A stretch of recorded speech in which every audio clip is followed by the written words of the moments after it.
Assalamualaikum dan salam sejahtera. Kita teruskan perbincangan bank soalan JPA Nemara SMSBP bab 3 tingkatan 4. Okey, konsep mol, formula dan persamaan kimia. Raja 2 menunjukkan susunan radas untuk menentukan formula empirik bagi suatu oksida logam X.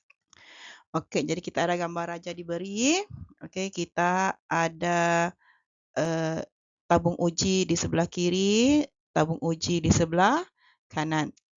Okey, dan kita di atas ini, okey, kita ada dalam mangkuk berisi logam oksida X. Okey. Jadi kita tengok satu-satu penerangan. Okey, untuk di sebelah kiri ini kita ada asid hidroklorik dan serbuk zinc. Jadi apa yang berlaku bila asid hidroklorik bertindak balas dengan serbuk zinc? Okey, zinc klorida terhasil dan gas hidrogen. Okey, ini gas hidrogen ni. Apa yang berlaku? Gas hidrogen ni akan naik ke salur penghantar ini. Okey, apa yang berlaku di sini? Hidrogen akan berjumpa dengan oksida X. Okey, mereka akan bertindak balas. Apa yang berlaku? Okey, contohnya kalau oksida X adalah kuprum 2 oksida. Jadi, apa yang berlaku? Hidrogen yang terhasil tu akan bertindak balas dengan oksida X, menyebabkan hidrogen akan mengambil oksida daripada kuprum. Okey, jadi tinggallah kuprum dan air akan terhasil. Okey, air yang terhasil ni akan turun ke bawah ini. Okay, itu penerangan ringkas mengenai gambar rajah ni. Okay, soalan A. Apakah yang dimaksudkan dengan formula empirik? Jadi yang kita hafal lah. Okay, yang kamu hafal, kamu kena hafal beberapa basic yang selalu disoal. Definisi. Okay, jadi formula empirik definisinya ialah formula kimia yang menunjukkan nisbah paling ringkas bagi bilangan atom setiap jenis unsur dalam suatu sebatian. Okay, jadi walaupun panjang mana pun definisi itu, markahnya tetap 1. Okay. Next, jadual 1 menunjukkan keputusan eksperimen itu. Jadi kita ada jadual jisim tiup kaca. Jisim tiup kaca campur dengan logam oksida X. Okey, jisim tiup kaca ditambahkan dengan logam X. Jadi biasanya bila diberi maklumat ini kita akan buat pengiraan. Jadi daripada data yang kita dibagi, kita kena cari jisim X berapa, jisim oksida ini berapa. Jadi untuk cari jisim X, okey, jisim X kita nampak sini, jisim tiup kaca, jisim tiup kaca. Jadi bila kita tolakkan, okey, jisim tiup kaca dengan logam X dengan tolakkan jisim tiup kaca, kita akan dapatkan nilai jisim bagi logam X, iaitu 15.21 tolak 10.21. Jadi jisim X adalah 5 gram. Okey, selepas itu kita perlu cari lagi jisim O. Jadi kita nampak di sini bila kita tolakkan jisim tiup kaca logam X oksida, tolakkan dengan jisim tiup kaca dengan logam, kita akan dapat jisim O. Okey, tolakkan 16.46 tolak 15.21, jisim O adalah 1.25. Okay, soalan 1, berdasarkan jadual 1, hitung formula empirik bagi X oksida. Okay, jadi dia bagi kita JAR untuk O dan JAR untuk X. Daripada JAR XD, kita boleh rujuk jadual berkala unsur, kita akan dapati X itu adalah kuprum. Tapi kalau kamu tahu pun tak payah tulis kuprum, tulis sahaja apa simbol yang dia bagi. Okay, dia bagi X, tulislah X. Okey, jadi kita pun buat jadual. Okey, macam biasa. Kalau formula empirik, biasakan buat jadual. Okey, jadual apa? Kita ada X, kita ada O. Okey, ada jisim, unitnya gram, mol, unitnya mol, dan nisbah teringkas. Jadi tadi kita sudah kira jisim. Okey, jisim X tadi adalah 5. Okey, untuk jisim Y tadi, jisim O tadi adalah 1.25. Jadi untuk kira mol, jisim bahagi jisim molar ataupun jisim atom relatif. Jadi jisim dengan jisim atom relatif, bahagikan dia, dapatlah untuk X ini 0.078 mol. Okey, untuk O pun sama, jisimnya 1.25 bahagikanlah dengan 16, kita akan dapat nilai yang sama. Jadi nisbah teringkas, okey, jadi antara dua-dua ni yang paling kecil pun dua-dualah samalah. Jadi kita akan dapati nisbah teringkasnya adalah 1, 1.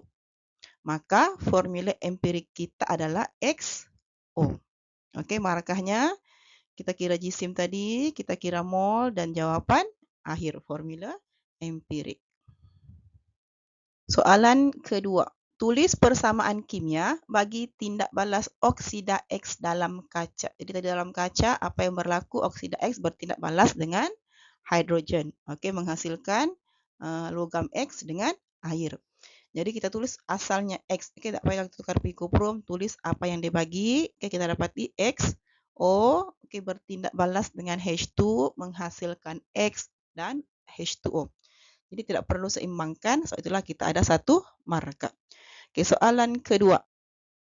Tafsirkan persamaan kimia D1B2 dari segi kualitatif dan kuantitatif.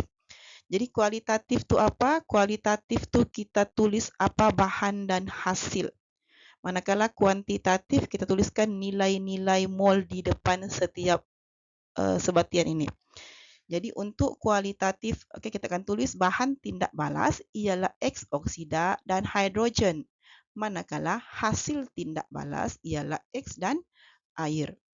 Okey, kuantitatif nombor-nombor di depan semua sebatian ini adalah 1. Jadi kita akan tulis 1 mol X oksida bertindak balas dengan 1 mol hidrogen menghasilkan 1 mol X dan 1 mol air. Okey, itu kita punya maklumat kuantitatif. Soalan 2. Jisim suatu atom sangat kecil. Oleh itu, ahli kimia menentukan jisim atom dengan membandingkan jisim atom tersebut dengan atom yang lain, dipanggil jisim atom relatif. Darjah 3 menunjukkan perbandingan jisim atom antara atom X dengan atom karbon 12. Jadi kita ada di sini atom X ini dia bersamaan dengan 2 biji karbon 12. Jadi bila 2 biji di sini menunjukkan atom X ini mempunyai jisim atom relatif 24. Okey, 12 darab 2, 24. Jadi kalau kita rujuk jadual berkala unsur, okey, kamu diberi jadual berkala unsur, kamu rujuk dia adalah atom apa? Okey, pergi dulu soalannya. Apakah yang dimaksudkan dengan jisim atom relatif bagi suatu unsur? Kita hafal lah yang kita hafal.